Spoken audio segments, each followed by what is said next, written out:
His Excellency Mr. Antonio Guterres, the UN Secretary General, His Excellency Ban Ki-moon, Chair of the Global Center on Adaptation, heads of states and governments of the CVF, Excellencies, ladies and gentlemen. Assalamu alaikum and very good evening to you all. Today, we are the most important crossroad of human history, facing the gravest global challenges of our time. Adverse impacts of climate change are harming our civilization, destroying our planet, and threatening our very existence. We, the CVF leaders and our partners, call everyone to take urgent and strong global actions to address climate emergency before the 2020 NDC enhancement deadline. Bangladesh is honored to be chosen to lead the Climate Vulnerable Forum for the second time. The CVF represents over 1 billion people of the world's most vulnerable countries. CVF countries suffer the most despite their insignificant contribution to the global carbon emission.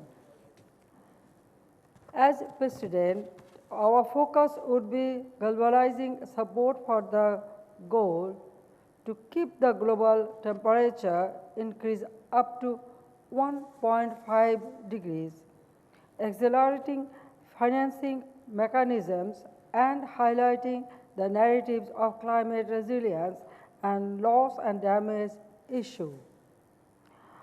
We will also put emphasis on appointing an UN special rapporteur on climate change and creating a CVF and B20 joint multi-donor fund. Bangladesh launched the South Asian Regional Office for Global Center of Adaptation in Dhaka on 8 September.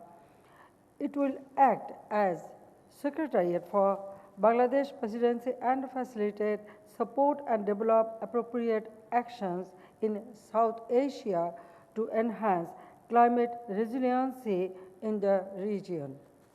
According to the Climate Change Vulnerability Index 2019 of German Watch, Bangladesh is the 7th most affected countries of the world due to the adverse impacts of climate change.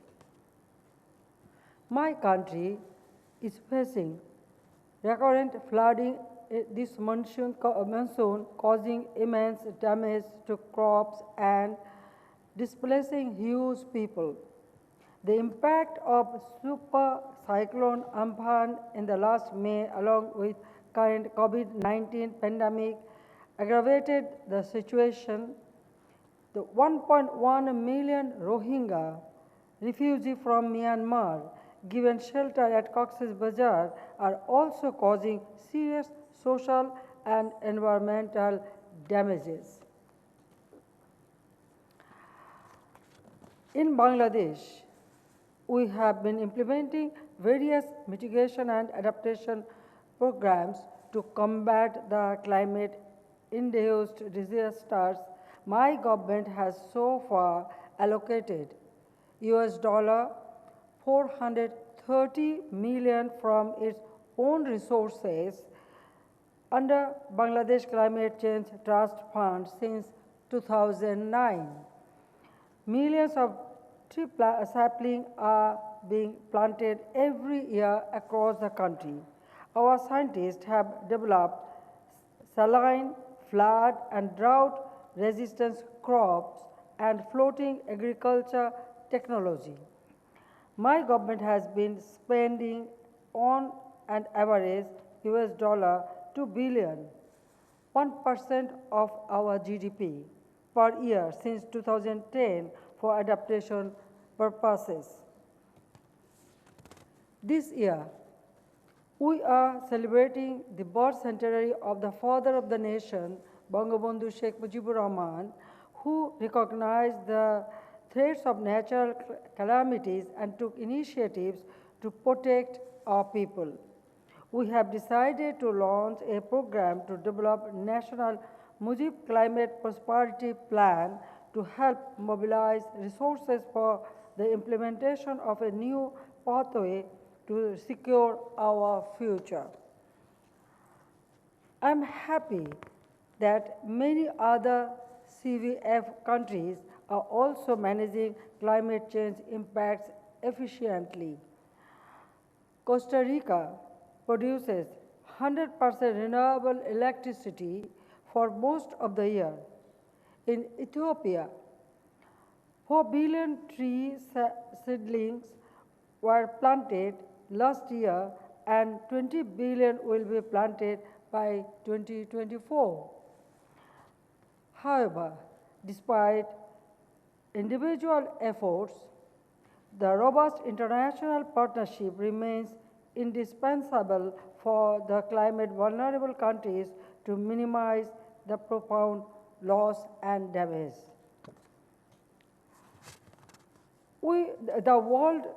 The world is at the edge of the cliff of surpassing the Paris Agreement's 1.5 degrees centigrade limit. This is a clear point of no return. And from the G20 countries, which account for more than 3/4 of global emissions, we expect clear and definite NDC for effective reduction of their emissions. If the current trend of sea level rise is continuing, most of the islands and coastal countries will go underwater, making millions of people climate refugees. The world does not have the capacity to shelter these refugees. Realizing this, Bangladesh Parliament declared a planetary emergency and called on the world to work on a war footing to stop climate change following COP26 postponement. The decisive hour falls at midnight on December the 31st this year when we declare our extended NDCs.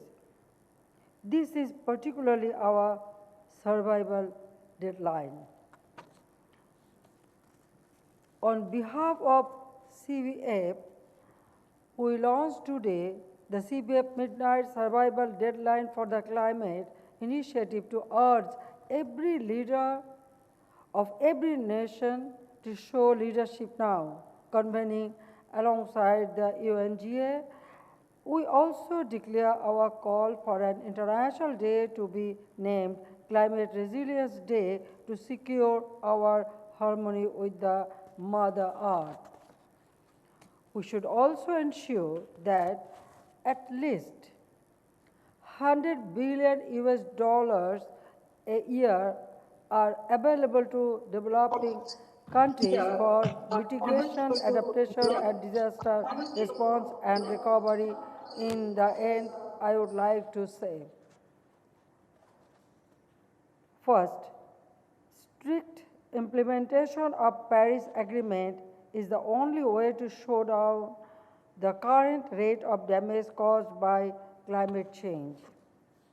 The second, the governments should not only honor their national contributions under the Paris Agreement, they also need to substantially increase their ambitions. The idea of climate justice must be established for the sake of climate and the planet.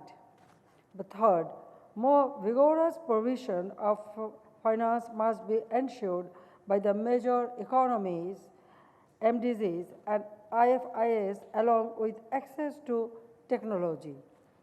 Fourth, take bold action to address and mainstream the issue of loss and damage.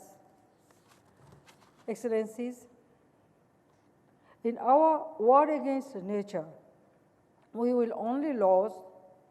All our actions manifest that we are consciously destroying the very support systems that are keeping us alive. So, the time to take action to save the planet is not tomorrow, but today. Thank you all again.